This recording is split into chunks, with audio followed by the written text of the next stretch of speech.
AgroResenha Podcast apresenta Gestão Rural, o podcast que facilita o entendimento sobre gestão de fazendas. Um oferecimento de SCAD Agro, o software de gestão feito para o produtor rural.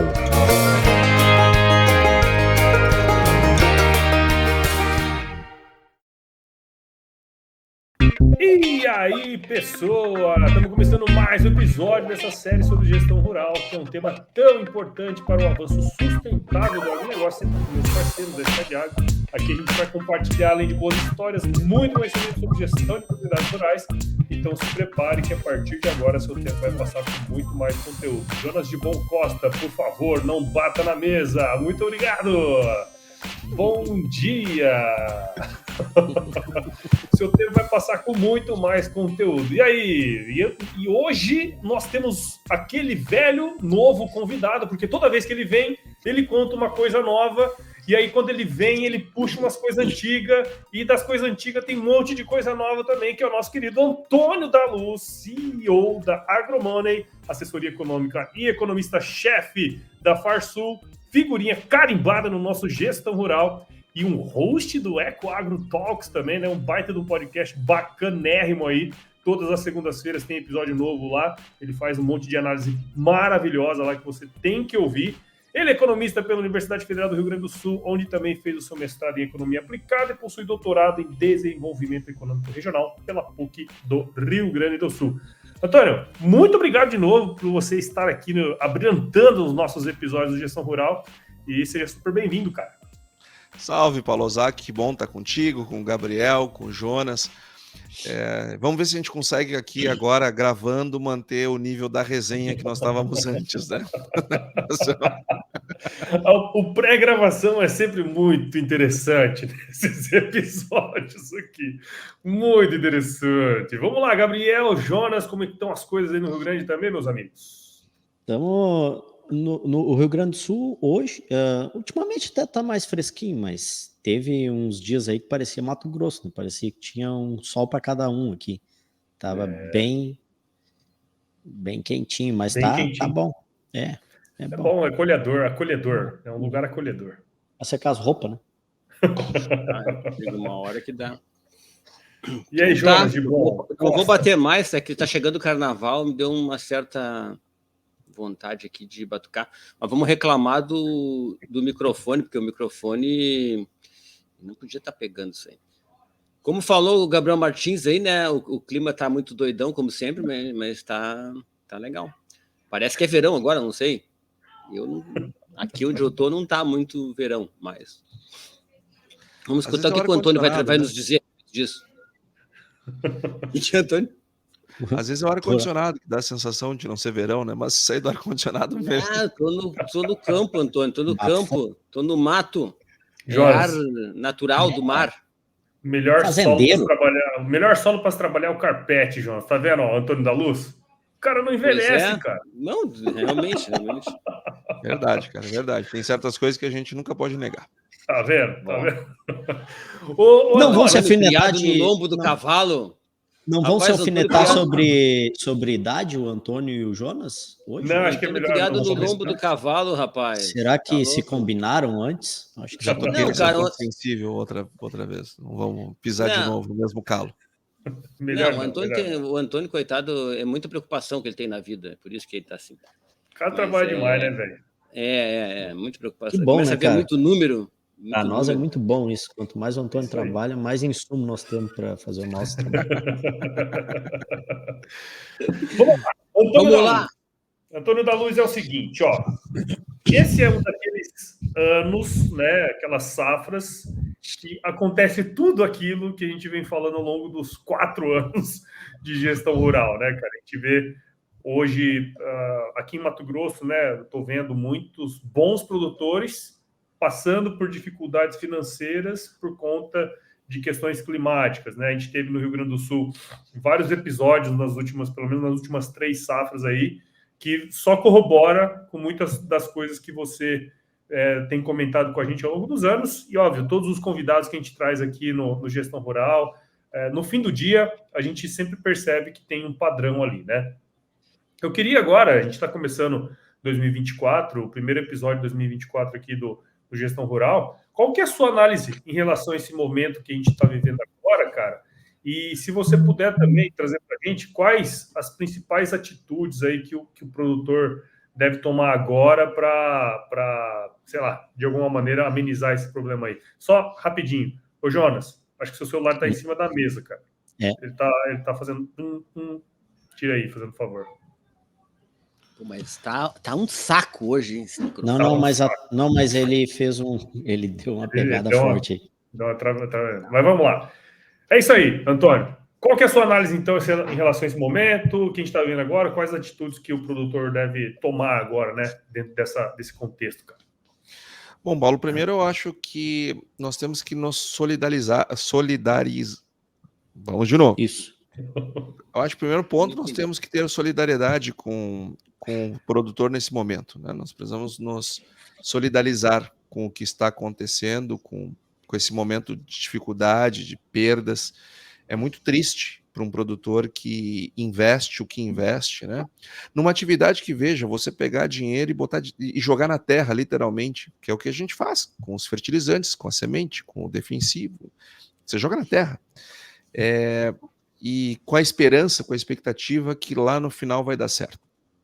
Então, isso a pessoa tem que ser muito vocacionada mesmo e tem que ter muita fé no seu trabalho, no seu setor, naquilo que está fazendo para empreender num setor como esse.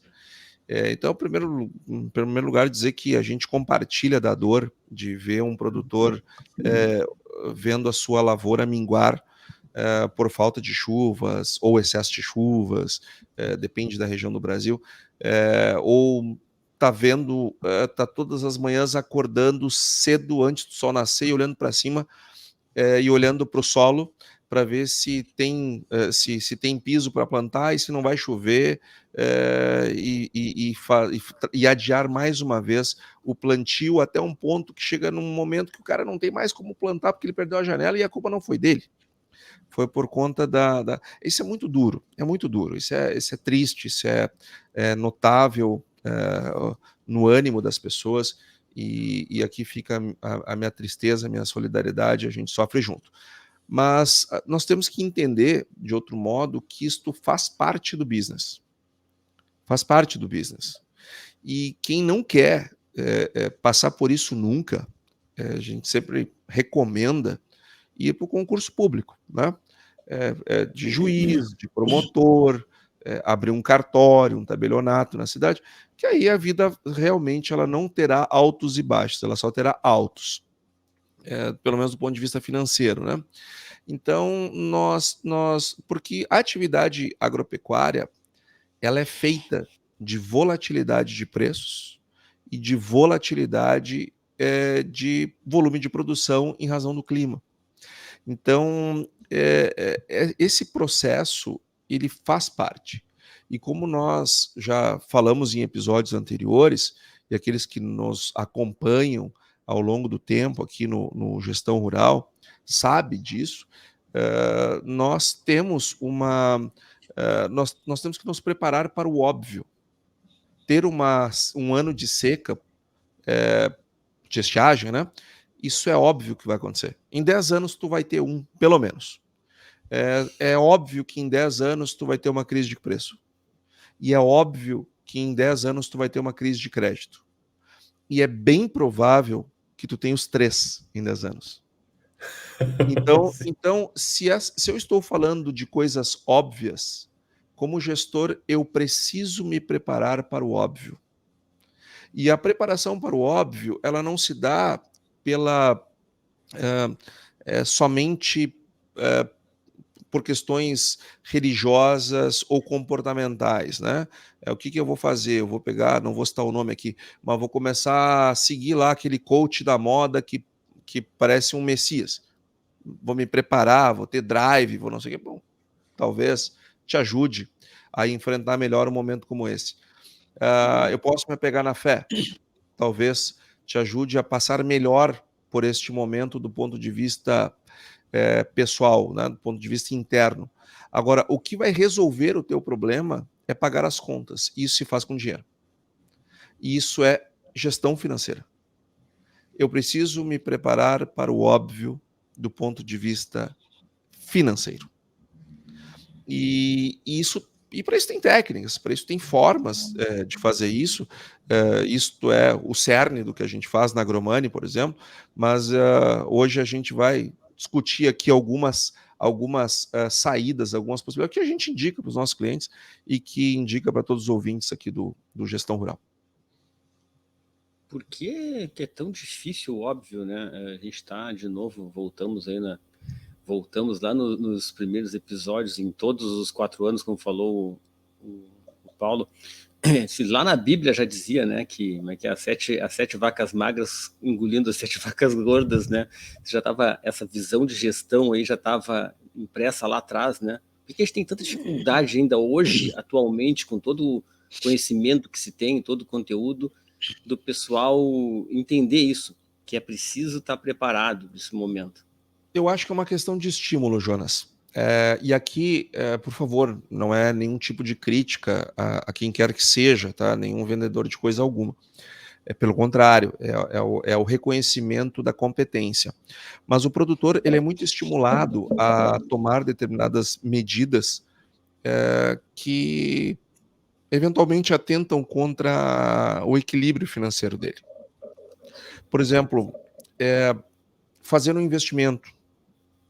Nós somos a todo momento incentivados a investir. E investimento é ótimo. Eu adoro investimento. Na minha empresa, na Agromani, eu invisto muito, todos os anos. Então, eu não sou contra investimento. Pelo contrário, acho que nós precisamos investir. Só que se investimento é algo super importante para o crescimento do meu negócio, eu tenho que fazer isso direito. Se isso é algo prioritário no meu negócio, tem que fazer direito. Eu tenho que fazer preparado. Nós também somos muito estimulados a gastar mais. Não é só investir, gastar mais. Gastar no dia a dia com novas tecnologias, com novos produtos. E nós somos instigados, incentivados a elevar o nosso custo de produção, o nosso custo por hectare, com a perspectiva que o custo médio, ou seja, que o custo médio, que é o meu custo por hectare dividido pela minha produção naquele hectare, caia. Ou seja, vou gastar mais e depois, no fim do dia, vou ter mais produtividade ainda. E quando eu dividir o meu custo pela produtividade maior, eu vou estar com um custo médio unitário menor do que seria, porque eu tive mais produtividade. Acontece que o aumento do custo por hectare, nestes casos, ele é certo. Mas o aumento da produtividade é incerta, porque eu dependo de fatores os quais eu não controlo. Dentre eles o clima, dentre eles o preço do produto e assim por diante. Então, e o próprio resultado dos produtos que eventualmente, e aí muito eventualmente mesmo, pode ser que eles não atinjam o objetivo que se prestava. Afinal de contas, se um talhão é diferente do outro, imagina uma fazenda diferente em relação a outra, as coisas não performam exatamente do mesmo jeito. Então, mas via de regra, os produtos entregam aquilo que eles se propõem. Nem sempre faz sentido financeiramente naquele momento, mas via de regra, do ponto de vista produtivo, eles entregam. Acontece que tudo isso é muito bonito e tudo isso é possível. Só que às vezes não é possível ao mesmo tempo. E, na minha opinião, isto não é sustentável ao longo do tempo sem uma boa base financeira.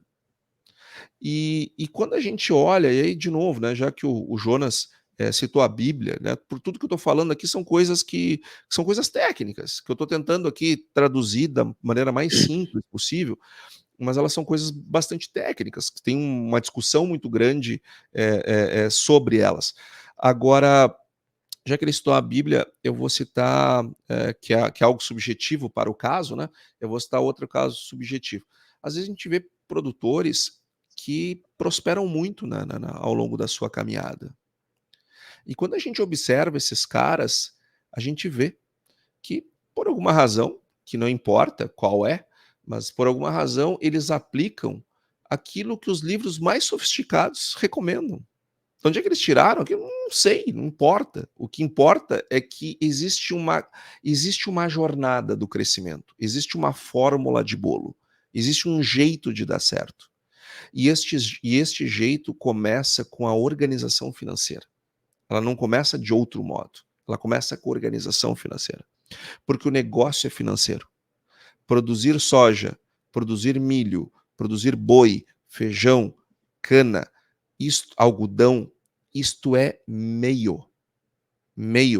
Porque eu compro insumos e eu pago as pessoas, eu faço investimentos em dinheiro,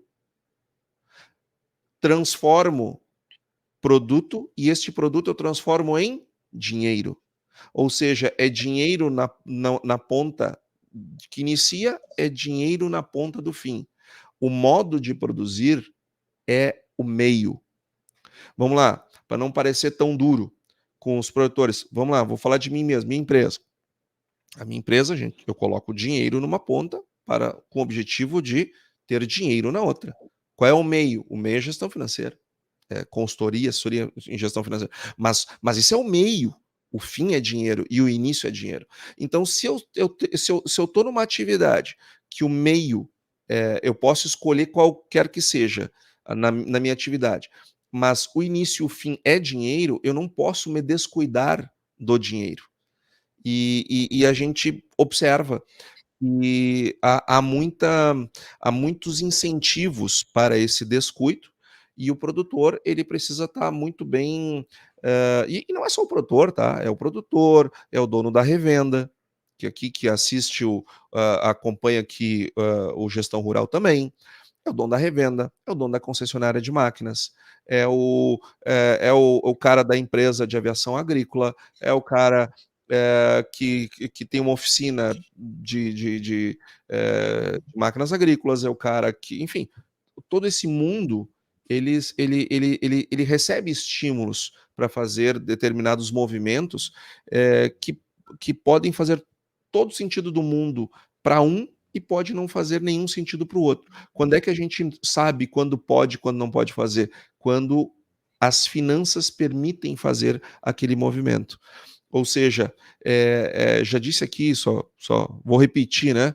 As empresas elas não quebram no processo de decrescimento, elas quebram subindo. O que faz uma empresa quebrar é sair da sua zona de controle, é sair da sua zona aonde há está tudo na mão. É no crescimento que a imensa maioria das empresas quebram. É no crescimento, é depois quando faz um movimento que tira ela de um patamar e coloca num novo patamar. É naquele novo patamar, se eu não estiver bem calçado, se eu não estiver bem organizado, se eu não estiver com o financeiro alinhado, é ali que dão os problemas. E, lamentavelmente, esse ano nós vamos ver vários problemas desses se materializando, em que pese, como nós também já dissemos aqui em outras oportunidades, essas pessoas quebraram lá atrás, né? Não é agora que elas vão quebrar. Elas quebraram nesses últimos 2, 3 anos aí agora a gente está na baixa, né? Que tinha... Então, não, desculpa. Pode falar. É que tu deu um gancho aí para um negócio que tá martelando na minha cabeça aqui, que lá no episódio 6, eu acho, por aí, do Gestão Rural, foi o segundo episódio, salvo engano, acho que foi o segundo episódio que tu gravou com a gente. Sim, que foi o 5 e o 6 consecutivamente. Isso, então foi o 6. No 5 a gente falou lá sobre os impactos da Covid-19 ali, né, na agricultura e pecuária, enfim. E aí no 6 a gente falou sobre gestão. E aí tem um negócio que tu falou lá, que virou um mantra aqui dentro, né? Que é aquela história do baixinho parrudo e do alto mangolão.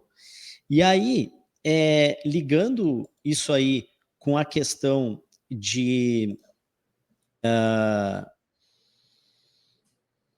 dos ganhos decrescentes de escala lá, que tu falou, naquela ocasião tu falou sobre a fronteira da tecnologia, né? Quando a gente está antes da fronteira, qualquer coisa que a gente faça de diferente, tu tem ganho de escala. Quando tu tá sobre a fronteira, isso aí não acontece mais. E aí tu tem Ganhos que são ter... marginais. e aí tu tem que ter eficiência. Tu falou, e tu foi bem incisivo naquela ocasião, falando que a pessoa tem que ser eficiente, tem que otimizar e tal. E agora a gente está vivenciando, isso tu falou lá em 2020, e agora a gente está vivenciando aí uma série de aberturas de RJ. Tem como tu falar um pouco para a gente, explicar esses conceitos novamente e trazer o impacto que este movimento das RJ pode trazer para o setor até num segundo momento? Gabriel, nesse momento do ano, né, o inicinho do ano, que é o momento que a gente está gravando esse episódio, é o momento em que o nosso foco na empresa é projetar caixa. A gente projeta o caixa de todos os nossos clientes até junho de 2025. Então, agora, em janeiro de 24, é junho de 25. A gente sempre projeta 18 meses e fica o tempo, os 12 próximos meses acompanhando o que aconteceu versus o que foi projetado, ajusta e tal. Se há alguma mudança, tem que tomar decisão. E por que 12, né? Porque quando chegar em janeiro do ano que vem, a gente vai para 26. Então a gente sempre está entre 18 e 6 meses na frente. Por que a gente faz isso, tá? Para tentar antecipar problema. Porque nós fazemos a projeção, mas os preços nesses 18 meses vão variar. Nós temos nesses 18 meses pelo menos 2 safras entrando. Então percebe que eu tenho 2 safras de verão, né? Fora a safrinha, safra de inverno. Então, percebe que eu tenho muita oscilação do que pode acontecer e a gente precisa estar preparado para isso. Então, tem que se ter uma determinada quantidade de capital de giro que suporte as oscilações óbvias no negócio, quando a gente olha para um horizonte de longo prazo. O que a gente vê acontecer, né? E fazendo um link com o que tu está trazendo na tua pergunta. Recuperando, né? Para quem não ouviu lá o episódio 6, embora vá lá, ouça, eu não vou falar com os requisitos de detalhes que eu falei naquela oportunidade. Mas no passado, quando tu tinha uma fronteira da tecnologia, tu tinha lá máquinas, defensivos, químicos, fertilizantes, essas coisas todas, sementes, já existia essas tecnologias e nós não usávamos na América Latina. Qualquer coisa que a gente fizesse em direção à fronteira da tecnologia dava muito certo, porque a resposta era muito grande. Só que quando tu chega lá, sobre a fronteira, as coisas, os resultados deixam de ser em escala e passam a ser marginais. Então aí a eficiência. Só que nós formamos uma geração, ou 2 ou 3, de empresários rurais acostumados a toda a tecnologia que implementa vai lá e dá super certo em termos de resposta. Só que hoje os atuais empresários rurais são pessoas, são homens e mulheres que estão sobre a fronteira da tecnologia. Então, os ganhos são marginais. Então, eu preciso entender que numa economia de retorno marginal, o que manda é eficiência, né? Então, trazendo a questão para o nosso fluxo de caixa. A gente faz todo o planejamento de fluxo de caixa dos nossos clientes, e eles conosco, evidentemente, e a gente acompanha todo mês, e a gente está sempre preocupado. A gente está sempre preocupado. E a partir disto, a gente monta estratégia de comercialização. E aqui, ó, eu vou falar como economista, tá? Não é, eu não sou um palestrante de mercado, como eu vejo muita gente aí, que pega lá o que disse o USDA para oferta, demanda, cria lá um cenário no elevador e sai. Não. Gente, eu não quero diminuir o trabalho da análise de mercado, até porque eu dou muita palestra no Brasil inteiro falando disso. Então, assim, ó, eu não estou falando contra uma coisa que eu mesmo usufruo, tá? Não é isso. O que eu quero é dar o peso correto para isso. Gente, não adianta eu fazer uma análise de mercado se eu não souber usar aquilo. E se eu não criar as circunstâncias para usar aquilo. Como é que a gente faz, tá? Análise de mercado. Ou para que serve a análise de mercado para nós? Análise de mercado é o último ponto. A primeira coisa é fluxo de caixa. Não adianta eu olhar mercado se eu não tenho um fluxo de caixa organizado.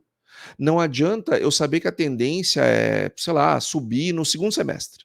Se eu não tenho caixa para chegar no segundo semestre. Eu tenho que entender que o preço da soja ele varia dentro do ano 28%, entre o pior preço e o melhor preço. O arroz é 35% e o milho é 39%, 38%. Ou seja, entre o pior preço e o melhor preço dentro do ano, eu tenho 2 dígitos de variação. Percebe que não adianta eu ter a máxima produtividade se eu vender mal? 2 irmãos gêmeos, tá? Univitelinos, fazenda dividida, a mesma quantidade para cada um. Produzem exatamente a mesma coisa. Se um vende no pior momento, o outro vende no melhor momento, a diferença é absurdamente diferente do ponto de vista da receita. Como é que eu me preparo para uma melhor comercialização? Primeiro, coisa número 1, organizando o fluxo de caixa. Depois tem análise probabilística do evento, dos períodos de preço. A análise probabilística, ela me leva para os momentos de melhor venda. E a análise de mercado, ela é o refino da análise probabilística. Então, ou seja, a análise de mercado, ela é mega importante. Mas depois que eu organizei caixa e depois que eu fiz análise probabilística. Então, ela é o telhado da comercialização, ela não é a base. A base é o fluxo de caixa.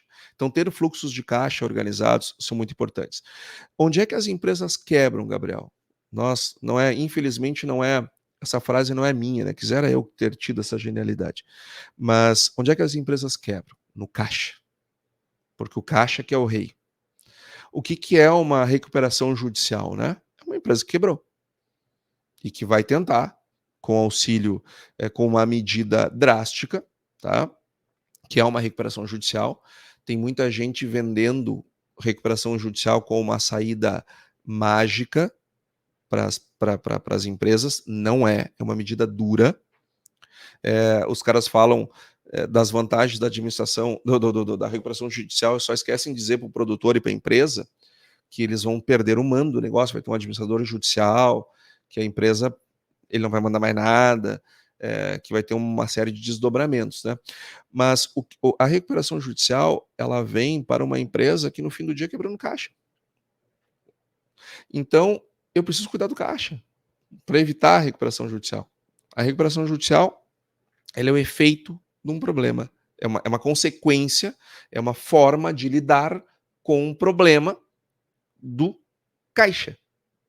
Então, a gente fica olhando lá o dia a dia dos nossos clientes lá no caixa e essa é uma parte nervosa do setor.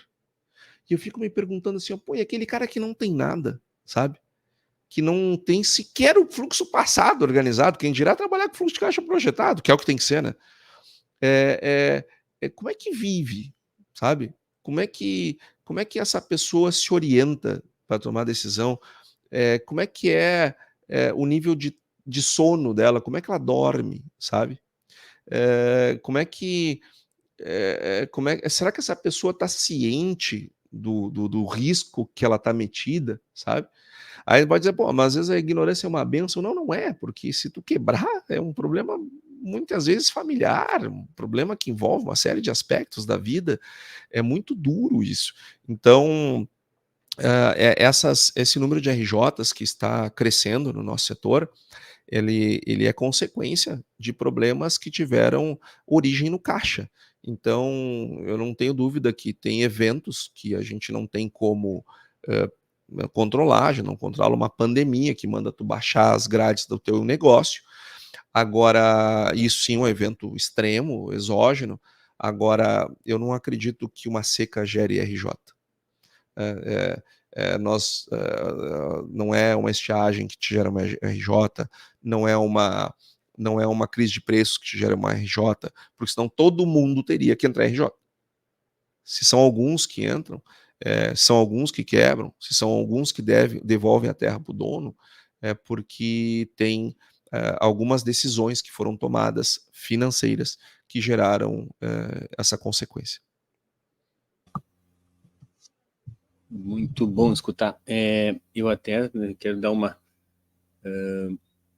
falando de números, né, e de olhar para o fluxo de caixa e de olhar para frente na hora de fazer os investimentos, que são normalmente o que trazem esse problema aí, né? Os movimentos mal pensados e tal. Eu agora, recentemente, o Gabriel tem muito contato assim, com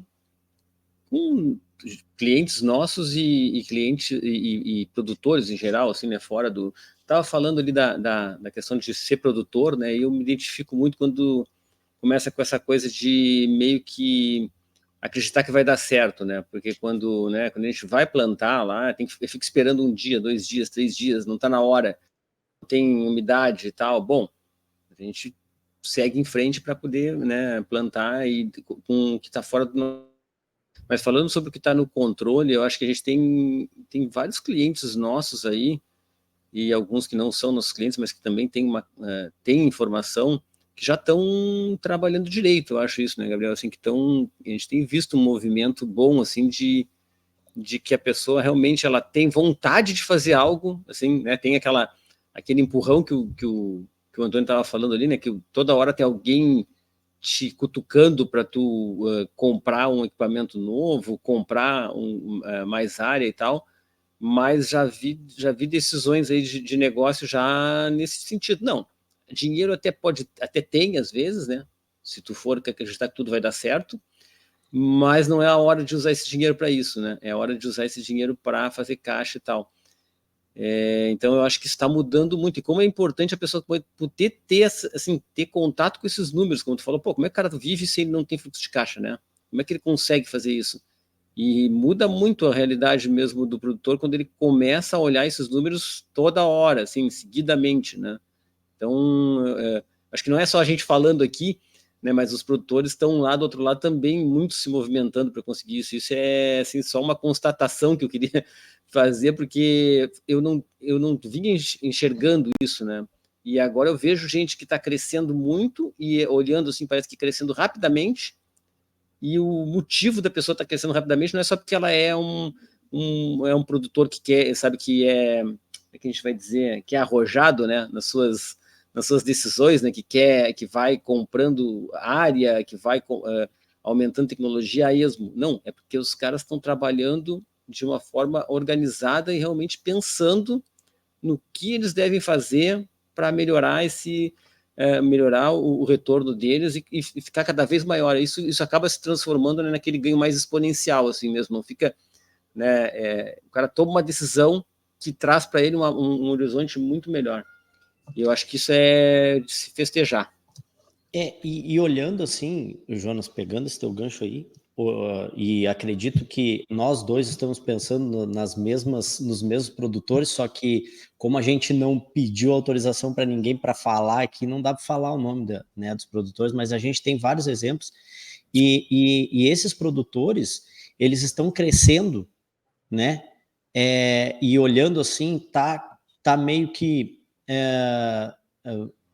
é um crescimento sólido e é um crescimento, às vezes, até bem agressivo, mas olhando para os números deles, é um crescimento sólido. Não é um crescimento... Só que eles esperaram para crescer, eles fizeram isso que o Antônio está falando, né? Os caras têm a mesma área há muito tempo. Eles não vêm comprando terra, não, eles têm a mesma área. E aí eles estão otimizando em cima dessa área, que daí é o caso que, a gente está em cima da fronteira da tecnologia. Aí agora a gente tem que ser extremamente profissional em cima disso aqui, porque, sabe, daqui para frente só tem que ter margem, que é o que o Antônio falou, né? E Gabriel, sobre esse ponto, né, eu não tenho nada contra o cara que resolve não expandir horizontalmente e aumentar a eficiência, assim como eu também não tenho nada contra aquele cara que prefere expandir horizontalmente, sendo que podia aumentar a eficiência verticalmente. Para mim, são estratégias válidas na jornada de vida profissional de qualquer um. O que eu não acho certo para nenhum dos casos é fazer isso sem a adequada organização financeira, porque não dá Suporte. sustentabilidade no processo. Exato. Nem de expansão Perfeito. horizontal, nem vertical. Por exemplo, eu vou dar aqui um exercício, tá? Para o nosso ouvinte pensar, uma reflexão, tá? Algo que eu estimulo muito lá os nossos clientes da Agromani, e só que eles menos, mais é a turma mesmo, é a nossa equipe de trabalho. A pensar quando está na frente dos dados do cliente. Porque, enfim, os nossos clientes, eles são exímios gestores, todos eles. Nós não eu posso falar aqui livremente da empresa, porque a gente não recruta qualquer produtor, não é qualquer pessoa que vai ser nosso cliente, a gente tem critérios de seleção, e os nossos são todos muito bons gestores, enfim. Agora, qual é a receita de bolo? Assim, ó? O que a gente estimula as pessoas a pensar? Quando a gente monta um planejamento financeiro para 18 meses, vai chegar um momento que vai ficar um tempão sem entrar dinheiro. Tá? Ou melhor, pode até entrar dinheiro porque o produto estava no estoque, mas vai ficar um tempão ou sem entrar produto no estoque ou entrar dinheiro no caixa. Uma coisa ou outra, né? Porque eu só vou colher daqui a alguns meses. Eu gosto de fazer assim. Então, quando tu vai fechar um fluxo de caixa, eu tenho que chegar com despesas e receitas, no mínimo, com uma folga quando for entrar a nova safra, certo? Eu tenho que chegar com folga. Porque se eu chegar faltando, eu não vou pagar as contas. Eu vou entrar no NRJ. Só que eu tenho que ter uma margem de erro ali, né? Então eu tenho que ter uma receita um pouco maior e chegar no final do ciclo, até a entrada da próxima safra, com um saldo positivo, ok? O meu saldo final projetado tem que ser positivo. Aí, quando a gente enxergou esse saldo positivo, qual é o exercício que a gente sempre faz, tá?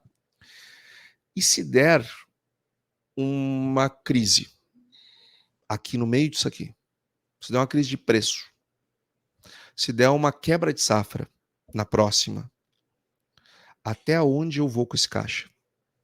Até onde eu chego? Até onde eu consigo chegar? Sem ter que pedir renegociação de dívida para ninguém, sem ter que bater no banco, ou na revenda, ou na cooperativa, ou seja lá o que for, para buscar uma solução financeira para o negócio, porque elas custam caro. Essas reorganizações, renegociações, elas custam muito caro no longo prazo. Então, e não é porque quem está me dando a renegociação é malvadão, pelo contrário, o cara está me salvando, porque se não foi ali, eu já quebro na agora. Então, esse é um exercício muito bacana de se fazer. Tá, eu tenho aqui essa expectativa de receita e essa expectativa de custo, de gastos. E se frustrar? Qual é o percentual de frustração que o meu negócio suporta? Cara, se a tua resposta for assim, ó, pode ser 100%. Eu posso não colher nada no próximo ciclo, que eu chego até o outro, pagando minhas contas e tocando a vida para frente. Vai ser duro, vai doer, eu vou queimar minhas gorduras. Vai ser frustrante, porque eu não vou poder fazer aquela viagem que eu queria, eu não vou fazer aquele investimento que eu desejava, mas eu chego lá na outra ponta. Eu atravesso esse rio. Perdi 100%, que é uma coisa absurda, né? Ninguém perde 100% de receita. Cara, 70%, 60% de perda, eu suporto, eu chego lá. Cara, se tu chegou nesse ponto, tu pode agora discutir expansões, sejam elas verticais ou horizontais. Eu quero meu maquinário, agora eu vou para isso, vou para aquilo, eu vou fazer aqui, eu quero mudar de pele como produtor, quero chegar a níveis de produtividade incríveis, eficiência top verticalmente. Ou não, eu quero crescer horizontalmente, eu quero comprar terra, eu quero arrendar áreas, enfim, eu quero expandir o meu território de produção. Tu está pronto para fazer isso. Tu já pode. Agora, tudo que tu ganhar em cima disso, investe nisso, que tu tá pronto. Agora, cara, se der 15% de diferença aqui, se der 20% de diferença aqui na minha receita, eu não fecho minha conta. Tu vai investir em expansão seja ela horizontal ou vertical. Tá contando com a sorte, amigo. Tá contando com a sorte. Pode ser que dê certo, pode ser que dê errado. Agora, percebe que você está colocando a decisão do futuro do seu negócio no aleatório? Está jogando para o universo. Saiu da sua mão. Se saiu da sua mão, deixou de gerir. Passou a ser gerido pelo universo. Cara, só deixa eu fazer um adendo aí. O que tu falou ali atrás, né, Antônio, sobre a variação. Dentro do período em que tu comercializa a soja que tu produziu, tu tem uma variação de até 26, 28%. 28. Né? Média dos últimos 15 anos. E os insumos também tem uma variação parecida com essa, né? Sim, de preço. É na casa de 26. Pois é. Aí tu imagina, se tu tem gestão, aqui, quem tá vendo, presta atenção agora, olha para mim. Quem tá escutando, presta atenção no que eu tô falando. Assim, ó, se o cara tem gestão, ele pode chegar numa média, pelo menos. O ideal é que venda na alta, né? E que compre lá embaixo. Mas se o cara tem caixa, ele vai conseguir chegar numa média pelo menos boa, né, Antônio? Que pode chegar até nos 20 e poucos % na média total. Aí, de compra, essas coisas, Gabriel, a gente enxerga no outro instrumento, né? Eu falei não, bastante mas é que sobre... assim, se tu não tiver os números, se tu não for construindo isso, não faz. Eu vou trazer aqui uma outra coisa que a gente faz, tá? Com o SCAD Agro. E aqui, fazendo um jabá aqui para o SCAD. Muitos dos nossos clientes, talvez metade deles, usem o SCAD Agro. Um dos critérios para nós recrutarmos clientes, ele tem que ter um software de gestão. Tem que ter. Por quê? Porque nós ainda não conseguimos adivinhar as coisas. A gente precisa dos dados. E a gente precisa de dado real time, ou seja, o cara tem um escritório, que tem alguém lá lançando os dados, e o SCAD Agro, ou outro, quando é o caso, vai nos dar um acesso que a gente vai acessar direto. Nós vamos acessar as informações, a gente vai pegar os microdados e vai lá organizar fluxo de caixa, vai lá olhar para balanço, vai montar balanço, demonstrativo de resultado, demonstrativo de fluxo de caixa. E esse ponto que tu está falando agora, Gabriel, me lembrou muito outro instrumento que sai do SCAD Agro, que é o demonstrativo do resultado do exercício. Né? A forma correta de apurar lucro ou prejuízo é no demonstrativo do resultado do exercício. Mas Antônio, eu faço de outro jeito, eu faço através do meu custo de produção. Cara, se tu consegue fazer isso, isso é bem feito, recomendo que publique isso numa revista científica, porque certamente vai revolucionar a ciência, tá? Porque o demonstrativo do resultado do exercício existe há um século, e é assim que funciona, e a gente não consegue fazer nada melhor que ele, né? E ele é ótimo. O balanço patrimonial, que é uma exigência para as empresas SA, né? As SAs, todas são obrigadas a publicar balanço. E todo o mercado se move na escolha de empresas a partir do balanço do DRE e do DFC. O balanço foi inventado 6 anos antes do Brasil ser descoberto, tá? E está aí até hoje. Para alguma coisa esse negócio serve, né? E se eu não uso, eu estou 500 anos atrasado, né? Mais agora um pouco, já estamos em 2024, está 530 anos atrasado. Então, o que acontece? No demonstrativo do resultado do exercício, a gente consegue capturar as sutilezas desse ponto que tu estás dizendo. Não adianta, Gabriel, eu ter uma produtividade de ganhar troféu e eu ter comprado os meus insumos muito mal. E eu depois vender o meu produto muito mal. Porque quando eu compro mal meus insumos, dado que não é a minha vontade, não é a vontade de vocês, é um fato, existe volatilidade intraanual do preço dos insumos. Ponto. Não é que eu queira que seja assim. É assim. Um automóvel começa em janeiro e termina em dezembro, preço mais ou menos a mesma coisa, uma camisa, uma roupa de vestuário, um eletrodoméstico, não oscila tanto dentro do ano. Oscila, tá? A gente tem aqueles softwares lá, aqueles apps que monitoram o melhor momento de comprar, preço, tem oscilação. mas os insumos, eles oscilam muito mais. O produto que nós vendemos oscila muito mais. Então, assim, ó, é dado isso. O setor que eu escolhi para viver, ele tem uma característica. A oscilação no mercado de insumos e a oscilação no mercado do produto que eu produzo. Como é que eu vivo com isso? Eu convivo com isso comprando bem e vendendo bem. Como é que... E o comprar bem e vender bem não é comprar e vender acertando o olho da mosca com ela voando, porque isso não existe, tá? Não existe. Se alguém se apresentar para você dizendo que sabe como fazer isso, essa pessoa está mentindo. E pode dizer para ela que eu já estou chamando ela de mentirosa sem saber quem é. Isto não existe. O que existe, sim, é uma boa análise probabilística. É uma boa análise de mercado para tu aumentar as tuas chances de acertar o período, não o dia D ou a hora H.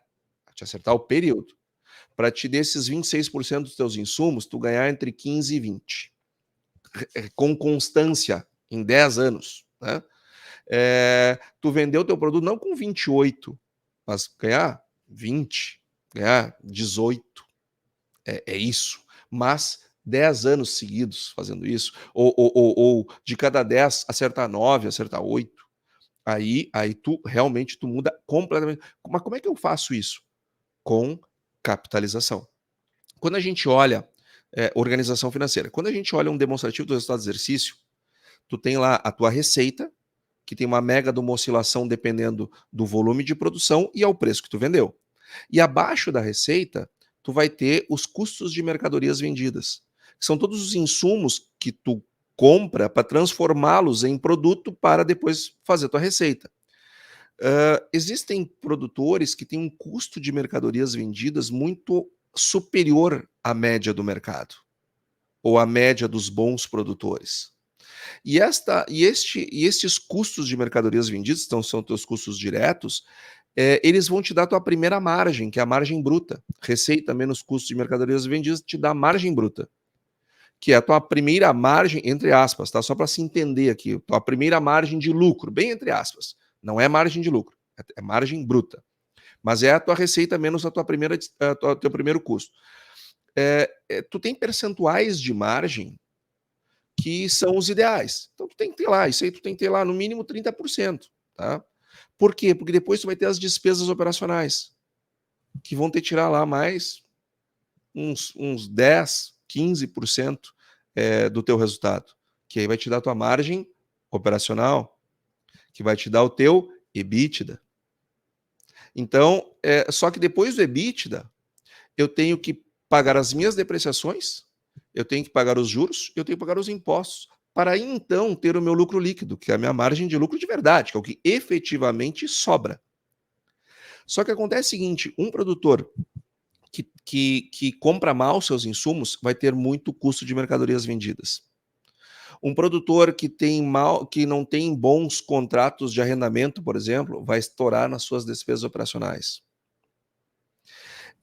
Produtores que se alavancam demais, porque tem um outro instrumento contábil que é o demonstrativo do fluxo de caixa.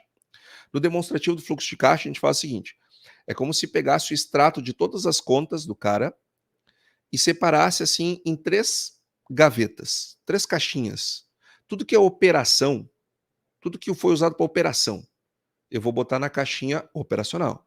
Comprei insumo, vendi produto, paguei gente, paguei juro, porque juro é serviço, contratei serviço, operação. Aí eu tenho uma outra gaveta, uma outra caixa, que é investimentos. Então tudo que eu vendi, vendi um trator velho e comprei um novo. A entrada do velho eu lanço como receita, a entrada do novo eu como saída, né? E aí vou ver o meu saldo de caixa de investimentos. E depois eu tenho a terceira caixa, que é a caixa financeira. Todo o crédito que eu peguei, todo o crédito que eu paguei. Aí vai ter lá para o Labore também, tá tudo lá. Bom, por que a gente faz isso, né? Para saber o que equilibra o caixa. Se o que está equilibrando o caixa é a operação, se é o desinvestimento, que é uma lástima, né? Pô, o cara equilibrou o caixa porque teve que vender anéis, né?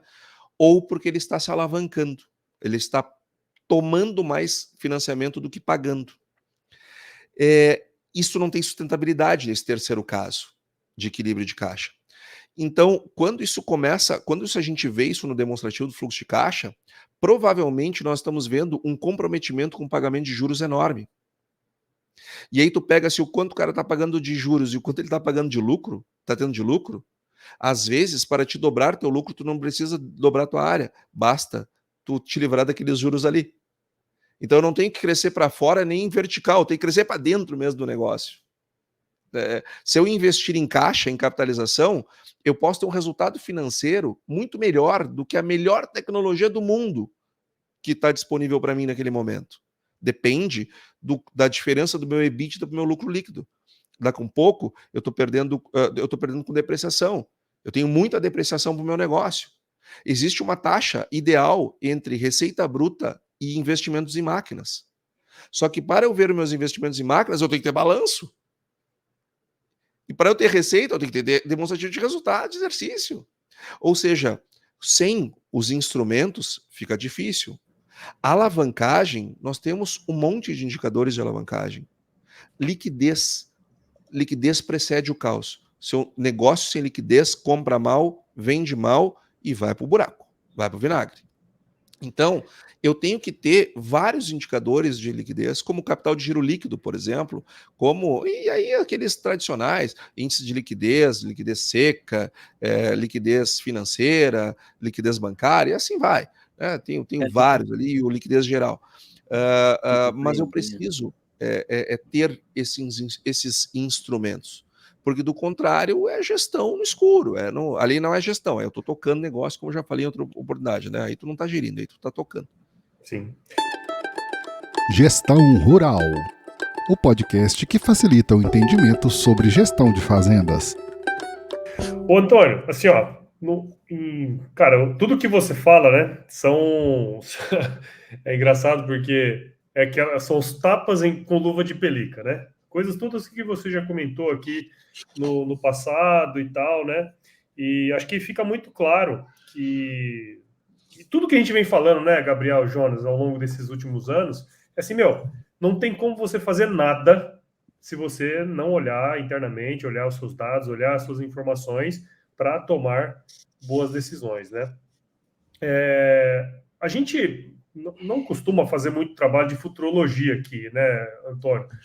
De falar o que vai acontecer, até se alguém for acertar o olho da mosca, com certeza não vai dar certo, né? É um cara que está mentindo.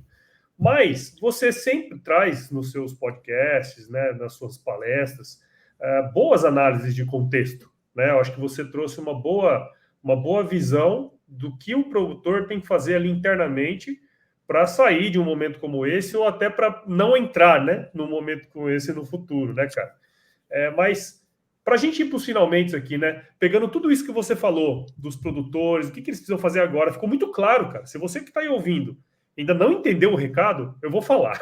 Cara, começa agora. Você precisa começar agora a anotar, a ter um software, sei lá, se vai ser um Excel ou se vai ser SCAD. Cara, agora você precisa começar a fazer isso. Se você não estiver fazendo, como o Antônio falou, você está quantos anos atrasado? 130 anos atrasado no processo, né? Se não tem balanço, está 530. 530, né? 530 anos, é isso aí. Cara, conta um pouquinho, assim, fala um pouquinho do que é esperado para esse primeiro semestre, dentro das análises de contexto que você tem percebido, cara, e essas dicas, o que os produtores podem tirar dentro dessas análises que você tem feito aí desse contexto do Brasil agora, cara. Bom, vamos lá. Antes disso, eu quero convidar a todos a nos acompanhar lá no Ecoagro Talks, que é um podcast da Ecoagro, mantido e financiado pela Ecoagro, que é a maior securitizadora do agronegócio do Brasil, e que o host, né, o organizador do nosso podcast é o Paulo Ozaki, é a AgroResenha, e nessa parceria que dá muito certo, e toda segunda-feira de manhã, cedinho, o senhor A já bota lá 5 da manhã, 6 da manhã, tá lá o podcast disponível toda segunda-feira. Então, o que a gente faz lá, né? A gente faz uma análise macroeconômica, onde a gente pega... porque nós estamos aqui gravando e estão saindo indicadores econômicos no mundo inteiro. Como é que a gente analisa a economia, né? A gente analisa a economia através de indicadores, como eu disse, a mesma questão do produtor lá. Eu não sou um oráculo, eu não tenho sexto sentido. Minha mulher, às vezes, eu acho que tem, eu não tenho.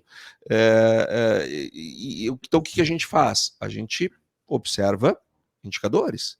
E a economia, de uma maneira geral, é do mesmo jeito, são os indicadores. E a partir deles é que a gente vê se as coisas estão acelerando, se estão desacelerando, se estão crescendo, se estão nos preocupando, o que preocupa, o que não preocupa. E a gente tenta interpretar. Né? Eu acho que a grande sacada daquele podcast é que a gente está lá de graça.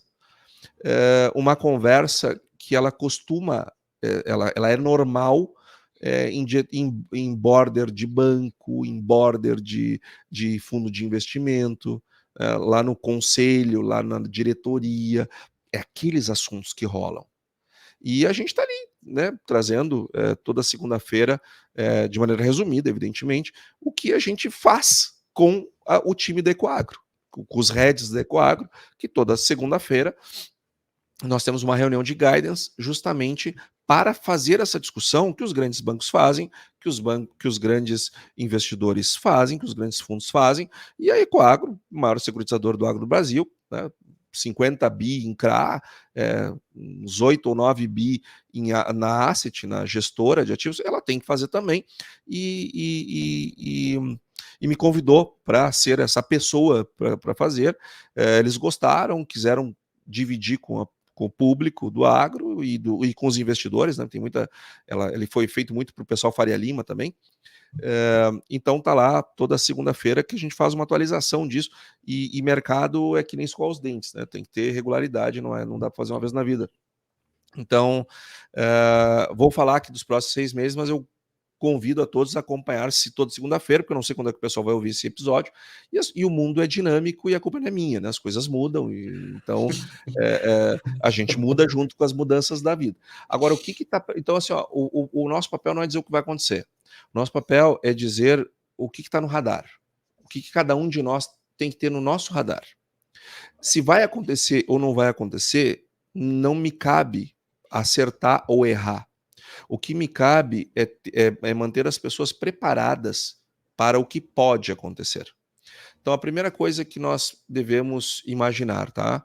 Dados os elevados níveis de juros que o mundo está vivendo, é bem possível que a gente passe por uma recessão global. E a primeira, no primeiro semestre ainda, deve ser a União Europeia. A União Europeia deve entrar em recessão no primeiro semestre desse ano. Os Estados Unidos eventualmente poderá, ou os Estados Unidos vai conviver com um grau maior de inflação por mais tempo, ou vai entrar em recessão, uma coisa ou outra, né? Os Estados Unidos, ele deve começar a reduzir seus juros agora em seguida, no segundo trimestre, provavelmente, mas vai fazer não por razões monetárias, não por questões de controle da inflação, mas porque senão o governo Biden agora estava mal começou o ano e já está aumentando o teto do gasto. O Congresso dando um novo nível de gasto, porque eles estão gastando trilhões com rolagem de dívida, com os juros nessas patamares. Os bancos americanos têm um nível de risco muito elevado. Então, só que ajeitar esse lado prejudica o lado da inflação, prejudica o controle inflacionário. Então, nós vamos viver esse primeiro semestre com essa dicotomia. Será que vamos salvar a economia americana ou a inflação? Dependendo da escolha, isso tem impactos em juros para o produtor aqui no Brasil, porque tem impacto no custo do dinheiro, isso tem impacto na taxa de câmbio. Se nós tivermos uma redução das taxas de juros por lá, a gente tem uma pressão baixista para o câmbio aqui. Se forem mantidas as taxas de juros elevadas por lá para botar a inflação deles na ordem, que não está ainda e está longe, nós temos menos pressão baixista sobre a taxa de câmbio. Outra coisa que nós temos que ter, que eu não tenho dúvida, isso vai ser muito discutido no primeiro semestre, questão fiscal brasileira. O Brasil está jogando dinheiro a rodo no lixo. Nós estamos gerando um enorme déficit. Para nós termos uma ideia, os déficits da Dilma, eles foram de 500 e poucos bilhões de reais. Só neste ano de 2023, nós vamos ter feito um déficit à metade do que a Dilma fez em todo o seu período. E isso está trazendo muita preocupação para o mercado. Isso pode enfraquecer a nossa moeda, que eleva a taxa de câmbio. Então, veja, eu tenho uma coisa externa que puxa para baixo, eu tenho uma coisa interna que puxa para cima. O que vai ser mais forte vai depender do período. Vai ter um momento que lá fora vai estar mais forte, vai ter um momento que aqui vai estar mais forte. Então, por isso que tem que acompanhar toda semana, para ver o que está mais forte naquele momento. Mas essas serão as duas grandes forças que vão atuar sobre o câmbio nesse primeiro semestre. E na perspectiva da nossa própria economia. O Brasil vai crescer bem menos esse ano, bem menos. O agro deverá ter um PIB negativo, por conta das perdas de safra que estão tendo e pela base de comparação de 2023, que foi muito elevado. O Brasil vai crescer, nas nossas contas, 16%. Eu pergunto, né, qual é o país do mundo que tem um setor que vai crescer 16%, como é o caso do Brasil, né? Pode falar o país que quiser, Índia, China, Indonésia, Singapura, não tem país do mundo que tem um setor que cresceu o Brasil em 23. Então, só a base de comparação já é difícil de manter. É natural que caia. Nós vamos desacelerar em 2023, em 2024. Acho que, apesar das perdas, que não são poucas, de safra, nós vamos continuar com problemas logísticos muito graves. E isso vai prejudicar os prêmios. Então, eu acho que é possível que nós tenhamos, durante a colheita e no imediato pós-colheita, preços dos nossos principais grãos bem pressionados por prêmios negativos, em razão da nossa incapacidade logística que nós temos no Brasil. O Brasil tem estrutura para mais ou menos 150 milhões de toneladas. Então, nós já estamos, assim, mega over, acima do que a gente deveria ter como estrutura, né? Os prêmios hoje, no momento que a gente grava esse podcast, estão todos negativos. Então, é bem possível que piores do que no ano passado. Então, é natural que tenha uma depressão ali no colheita e pós-colheita. Quem tem caixa vai segurar, vai vender melhor no segundo semestre, que nem aconteceu em 2023. Quem não tiver vai ter que dar o produto do jeito que tiver, porque, enfim, precisa fazer caixa, né? O que é uma coisa complicada. Então, esse é um risco, tá? De novo, eu não estou dizendo que isso vai acontecer. Estou dizendo que isso é um risco potencial de acontecer, para o qual, sabendo, nós temos que estar preparados. Nós temos que estar preparados para essas ocorrências. Mas também, tá? Boa notícia que a China volta a crescer, a demanda chinesa volta a reaquecer. Eu acho que esse vai ser um fator positivo para 2024, sobretudo o setor de carnes, que foi bastante batido ao longo de 22 e 23, mas também os grãos devem ter uma melhora na demanda chinesa nesse ano, se não quebrar o setor imobiliário deles, que eu acho que não vai quebrar, mas tem um risco. Enfim, é um ano e veja que eu falei de um monte de turbulência e eu não citei em nenhum momento as guerras, né? Que ainda tem as guerras ainda. Então, é um ano para a gente ficar de olho, ficar com o nosso radar bem atento para aproveitar os picos de comercialização, né? Quando chega lá em cima, dá uma olhada para o horizonte, ver o grau de incertezas. Tem muita incerteza, te posiciona. Se não tem, tudo bem, segura mais um pouco, mas vamos tentar, pelo menos, ou pelo menos vamos ficar sabendo a partir do episódio de hoje, que existem técnicas de comercialização. Comercialização não é, eu vou repetir para quem não entendeu, não é um talento. Existem técnicas de comercialização. Tem gente talentosa? Claro que tem gente talentosa. Em tudo tem gente talentosa. Tem gente talentosa jogando futebol. Todos nós gostamos de jogar futebol, mas nenhum de nós fez carreira como jogador de futebol profissional, porque faltou aquele talento, né? Todos nós gostamos de música, né? Mas não queiram nos ver cantando, é uma coisa horrível. Por quê? Porque nos falta o talento. Então, assim, ó, mas isso não quer dizer que eu não possa cantarolar no bar, na festa, não significa que eu não posso jogar bola no final de semana.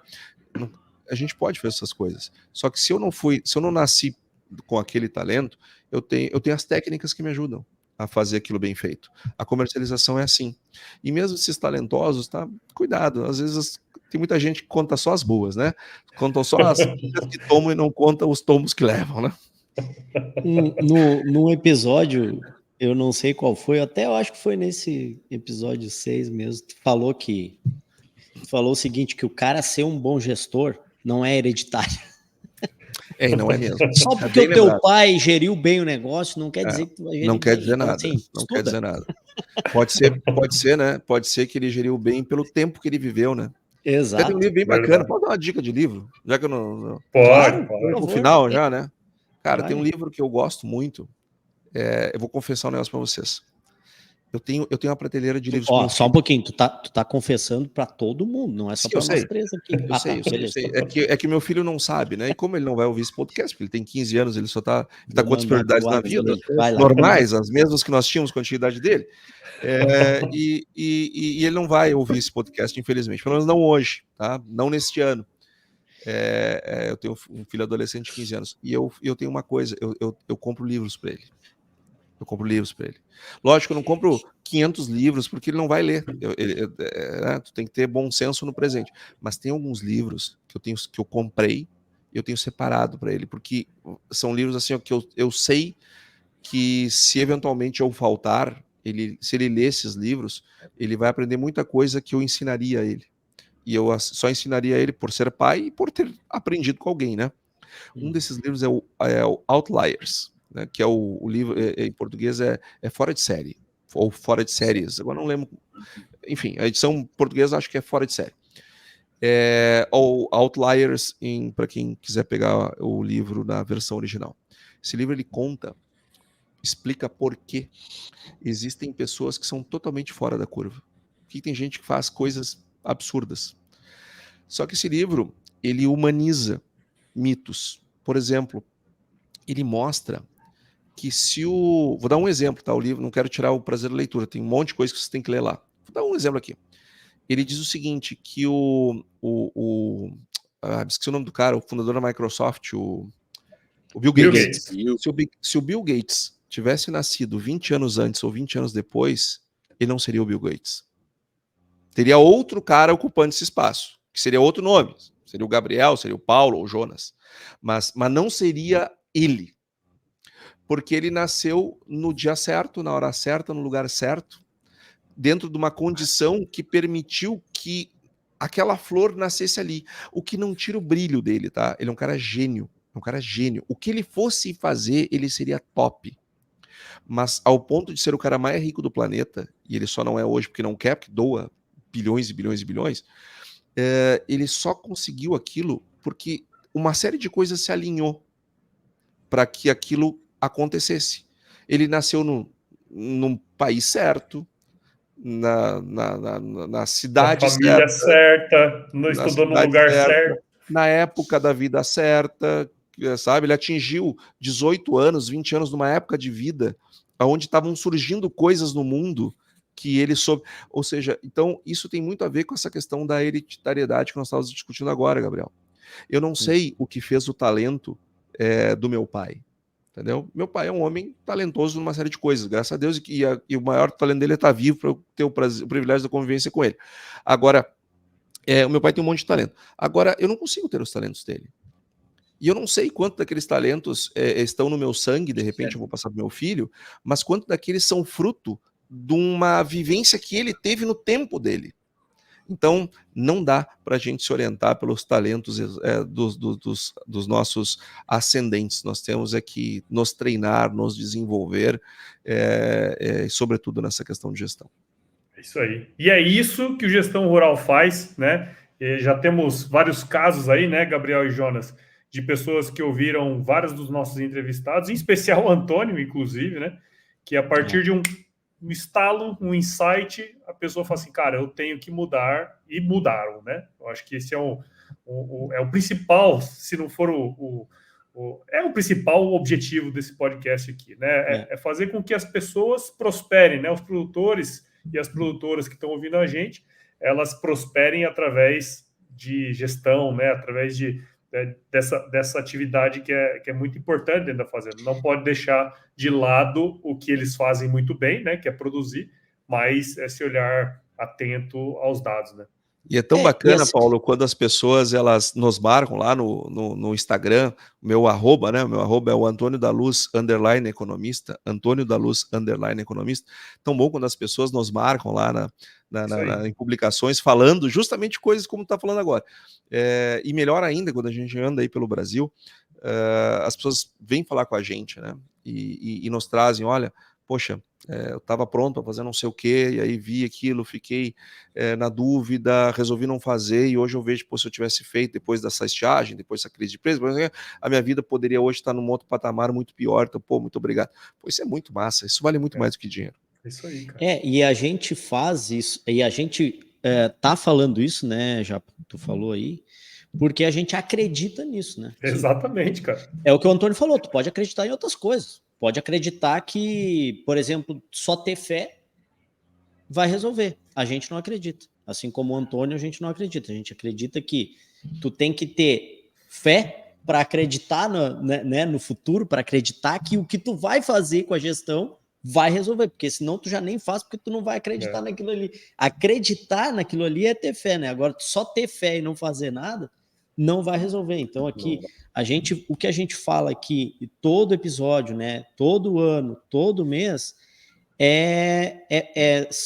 a gente sempre traz alguém aqui que entrega alguma coisa que, se a pessoa colocar em prática uma dessas coisas que o Antônio falou aqui, cara, vai mudar completamente o jeito com que ela enxerga o negócio dela, né? E, consequentemente, vai mudar o futuro dela. Então, eu já vou agradecer, já vou puxar a fila aqui, porque senão depois eu fico por último e aí eu não tenho o que falar. Aí, causos de Gabriel Martins. Não, eu quero agradecer o Antônio, porque eu estava conversando com ele sobre nada, nem me lembro sobre o que a gente estava conversando esses dias, e aí eu falei, cara, tive uma ideia.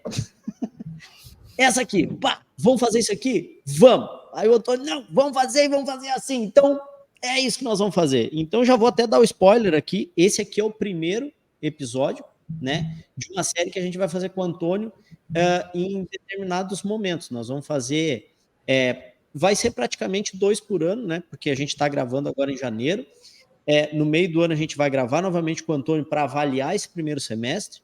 E em janeiro a gente vai avaliar o ano inteiro e já vai falar sobre o ano de 2025. Então, eu queria agradecer o Antônio, porque até assim, eu me sinto muito honrado, porque o Antônio é um cara que, cara, ele é extremamente disputado, a agenda dele é um caos, e ele falta 5 minutos para ele ter uma reunião e ele está aqui, sereno, olhando para mim, falando, e ele tá tipo assim, cala a boca, cara.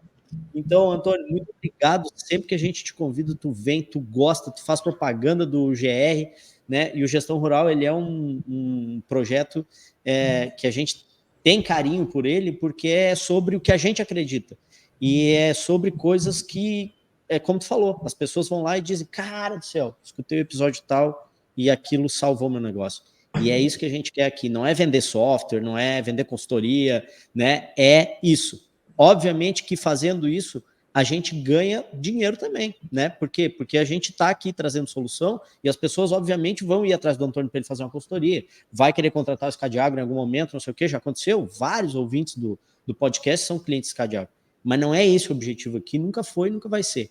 O objetivo aqui é trazer gente como o Antônio para solucionar problemas reais da vida de quem está do outro lado do aparelho. Muito obrigado, Antônio. Obrigado a vocês. Obrigado a vocês pelo convite. Está aqui, para mim é uma honra estar aqui com vocês, estar aqui ajudando de algum modo, de alguma forma, ajudando as pessoas a se desenvolverem. Eu sou apaixonado pelo meu setor, eu sou filho de produtor, eu vivo, as pessoas com as quais eu convivo, em sua maioria são produtores rurais. Eu ando pelo Brasil conversando com produtores rurais. Então, poxa, se esse é o meu público, se essas são as pessoas para as quais eu escolhi servir, e voluntariamente as sirvo, né? Escolhi servir elas, ninguém me botou uma arma na cabeça. Então, é porque existe um carinho, que existe uma identidade, existe uma identificação. Só que o nosso setor ele virou muito mais do que isso, ele virou uma máquina da nossa economia, e a gente precisa entender que nós mudamos de patamar enquanto atividade, enquanto empresários, nós mudamos de pele. Hoje nós somos muito maiores, nós somos muito mais importantes, e a parte da gestão se tornou algo absolutamente fundamental, e sem a qual vai ser difícil nós continuarmos esse crescimento sem gestão.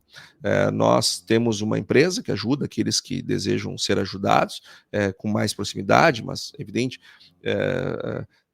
nós temos alguns critérios de tamanho mínimo, de ter um software, de ter um escritório e de, sobretudo, querer melhorar a sua parte de gestão. Nos contratar para dizer que nos contratou, muito obrigado.